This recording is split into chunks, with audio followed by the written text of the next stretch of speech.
સનિયાળા ગામ જેના વણઝારા ફળિયાની અંદર આશાસ્પદ યુવાનની પ્રણય ત્રિકોણની અંદર હત્યા કરવામાં આવી છે। સાહેબ એને ફાંસી જ આપો, કોઈ બીજી જે ગુનેગાર માણસો છે અત્યારે બે પકડાયેલા છે એ અમારે અહીંયા ગુજરાતની અંદર જોઈએ જ નહીં।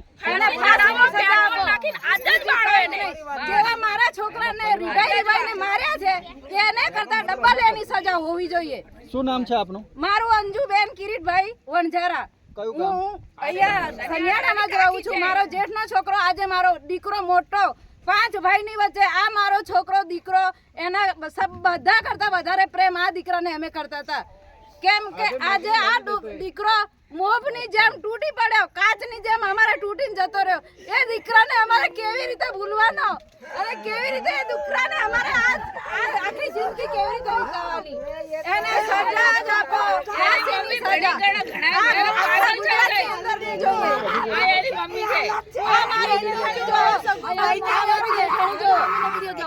આ જેઠાણી છે 5 વર્ષથી આ માનસિક રીતે જતો રહ્યો છે। મને કોઈનો આધાર નથી, મારી જિંદગીનો શું આધાર? એક દીકરો હતો મારો, છોકરાનો નાખી દો તો અમે માની કરી નાખી। આ માણસોને કેવી રીતે અમારે જીવડવાનો?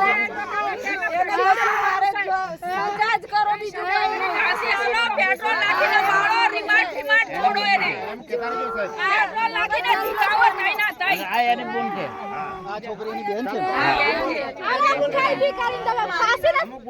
સુધી તમે પહોંચાડો તો અમારા જીવનને શાંતિ લાગશે। પહોંચાડો ને તમે પહોંચાડો, પેટ્રોલ નાખીને પાડો, બીજી વાત નહીં। તમે જુરીઓને બધાને મદદ કરી દે છે, ભાઈ કરીને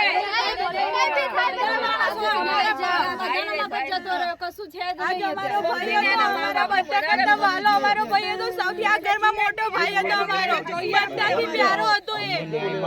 બસ એને ન્યાય મળવો જોઈએ, બીજું કઈ નહીં। તમે આપો, અમે અમારાથી ન્યાય ન મળે તો અમે કરી શકશું બધું।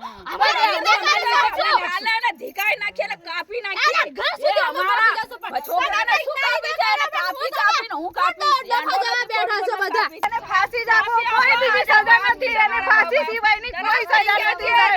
મારો આ ફૂલ જેવો દીકરો પેટ્રોલ નાખીને ફાંસી આપો, તમને ફાંસી, બીજું કશું જ નથી આપો। મારો આ ફૂલ જેવો દીકરો પેટ્રોલ છે, મારા ઘરનાને હાલત જોઈને તમે સાહેબ આ હાલત અમારી જોઈને મારી જેઠાણી કાઢી છે, પણ આ છોકરાને